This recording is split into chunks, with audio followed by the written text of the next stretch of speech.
Assalamualaikum warahmatullahi wabarakatuh. Kami dari kelompok 5 akan membuat video presentasi yang berjudul Pancasila dalam Kajian Sejarah Bangsa Indonesia sebagai tugas UTS mata kuliah Pancasila. Perkenalkan, nama saya Muhammad Rehani Arif dari kelas 1C Ekonomi Syariah dan Dan saya Rifatul Kolbi dari kelas 1C Ekonomi Syariah. Langsung saja kita simak videonya.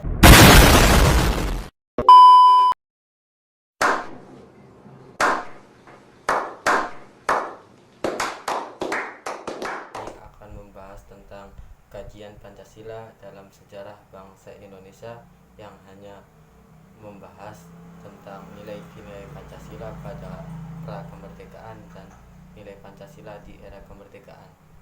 Pra kemerdekaan meliputi zaman kerajaan, Sumpah Pemuda, BPUPKI, dan Panitia 9. Sedangkan di era kemerdekaan ada PPKI. Sebelum Indonesia menjadi sebuah negara, di situ wilayah Nusantara diisi oleh beberapa kerajaan dan nilai-nilai Pancasila sudah tampak dan sudah muncul pada rakyat Nusantara. Sebagai contoh, ada beberapa kerajaan yang menanamkan nilai-nilai Pancasila. Pancasila yang terdapat dalam beberapa kerajaan yaitu seperti Kerajaan Kutai menampakkan sosial politik dan ketuhanan dalam bentuk kerajaan. Kerajaan Sriwijaya hubungan erat nilai kesatuan dan nilai ketuhanan tak lepas juga dari nilai kemasyarakatan dan ekonomi. Sedangkan Kerajaan Majapahit yaitu nilai religius dan sosial sudah timbul, dibuktikan dengan bersatunya Nusantara oleh Gajah Mada. Isi Pancasila yang sekarang sudah tersusun secara sistematis itu nilai-nilainya sudah ada pada zaman kerajaan, seperti nilai ketuhanan, bahwa rakyat Nusantara meyakini bahwa pada dalam dirinya itu meyakini ada kekuatan yang sangat dahsyat atau kekuatan yang sangat besar. Maka timbullah kepercayaan seperti kepercayaan dinamisme, kepercayaan animisme, dan seiring berjalannya waktu nanti akan timbul juga kepercayaan monoteisme. Yang kedua yaitu nilai kemanusiaan. Mereka saling menghargai, saling menghormati walaupun berbeda satu sama lain, baik itu dari segi budayanya, segi adatnya, ataupun segi agamanya. Nilai yang ketiga yaitu nilai persatuan. Mereka bersatu walaupun berbeda agama. Terbukti wilayah Nusantara itu dulunya hampir dikuasai oleh Kerajaan Majapahit. Mereka saling bersatu dan menjadi satu kesatuan yang sangat kuat. Mereka hancur karena terdapat perang saudara. Selanjutnya nilai yang keempat yaitu musyawarah.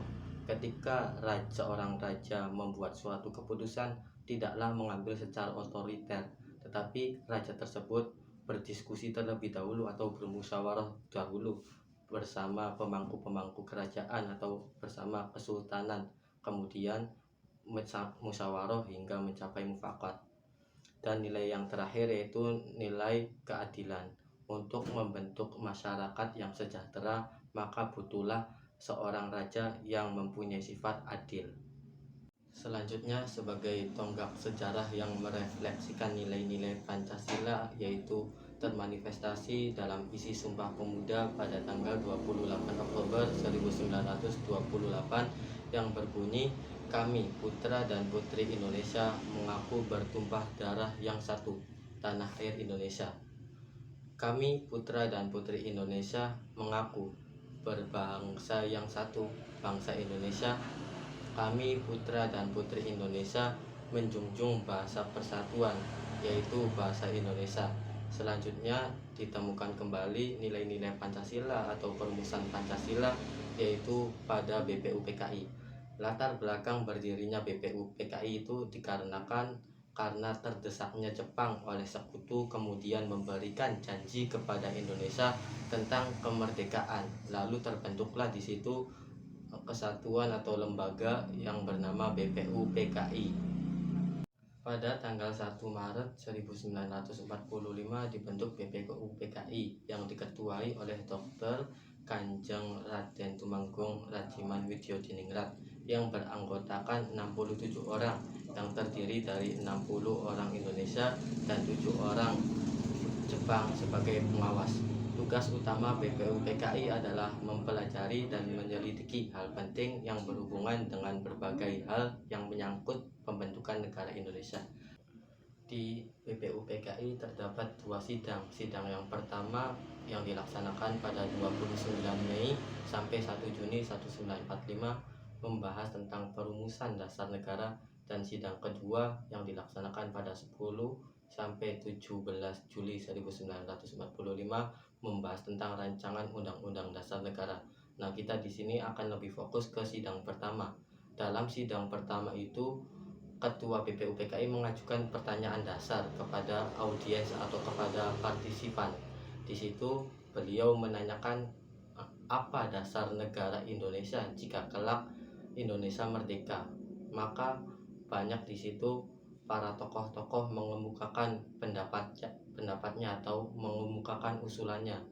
Yang pertama, Muhammad Yamin mengemukakan usulan dasar negaranya yang berisi 1. Peri kebangsaan, 2.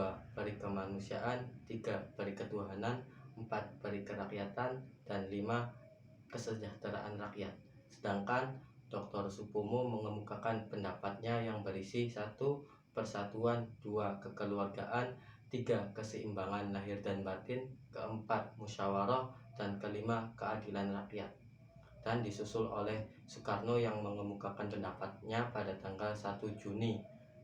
Beliau mengungkapkan bahwa dasar pemikirannya atau dasar usulannya itu dinamakan dengan Pancasila atas usulan temannya. Panca yang berarti 5 dan sila berarti asas atau dasar. Jadi negara Indonesia harus berdiri di atas dasar yang 5 ini atau Pancasila. Beliau mengungkapkan usulannya yang berisi 1. Nasionalisme, 2. Internasionalisme, 3. Mufakat atau demokrasi, 4. Kesejahteraan sosial, dan yang kelima ketuhanan yang berkebudayaan. Selain itu, Soekarno juga melanjutkan pidatonya.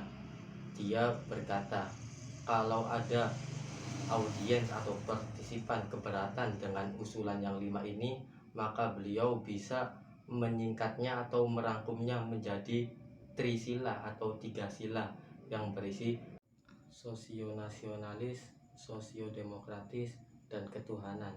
Dan jika yang 3 sila itu masih ada keberatan, maka Soekarno bisa menyingkatnya menjadi ekasila atau 1 sila saja yang berisi gotong royong. Karena pada sidang BPUPKI masih perumusan dasar, maka untuk menindaklanjuti tersebut Soekarno memberikan usulan, dan atas persetujuan BPUPKI maka terbentuklah Panitia 9 yang akan membuat Piagam Jakarta. Dan untuk selanjutnya akan disampaikan oleh rekan saya, yaitu Rikodul Kolbi. Piagam Jakarta terbentuk pada tanggal 22 Juni 1945 oleh Panitia 9 yang berisi tentang 1. Ketuhanan dengan kewajiban melaksanakan syariat Islam bagi pemeluk-pemeluknya, 2. Kemanusiaan yang adil dan beradab, 3. Persatuan Indonesia, 4. Kerakyatan yang dipimpin oleh hikmat kebijaksanaan dalam permusyawaratan dan perwakilan, 5. Keadilan sosial bagi seluruh rakyat Indonesia. 3. Karena pada sidang tersebut terdiri dari elit nasionalis netral agama, elit nasionalis muslim, dan elit nasionalis Kristen. Untuk menghindari adanya perpecahan baru di antara golongan beragama, maka dihapuslah 7 kata pada sila pertama, yaitu kewajiban melaksanakan syariat Islam bagi pemeluk-pemeluknya menjadi ketuhanan yang Maha Esa. Selanjutnya, untuk mengesahkan Pancasila sebagai dasar negara, maka dibentuklah PPKI, yaitu Panitia Persiapan Kemerdekaan Indonesia. Panitia ini dibentuk pada tanggal 16 Agustus 1945 dan diketuai oleh Insinyur Soekarno untuk menggantikan BPUPKI. Pada tanggal 18 Agustus 1945 mengumumkan proklamasi kemerdekaan dan mengesahkan Pancasila sebagai dasar negara yang menandai berakhirnya penduduk Jepang akan dimulainya kemerdekaan Indonesia. Dari pembahasan tersebut dapat kita ambil kesimpulan bahwa Pancasila adalah ideologi dasar negara yang berkembang dari pemikiran tokoh-tokoh nasional sebelum kemerdekaan dan diadopsi sebagai dasar negara yang tertuang dalam Konstitusi Indonesia setelah merdeka. Sebelum kami tutup presentasi, terdapat kutipan dari Insinyur Soekarno, yaitu jangan sekali-kali melupakan sejarah karena bangsa yang besar adalah bangsa yang mengenal sejarahnya. Kurang lebih sekian presentasi dari kelompok kami. Mohon maaf apabila ada salah kata atau salah ucap. Wassalamualaikum warahmatullahi wabarakatuh. See you next time.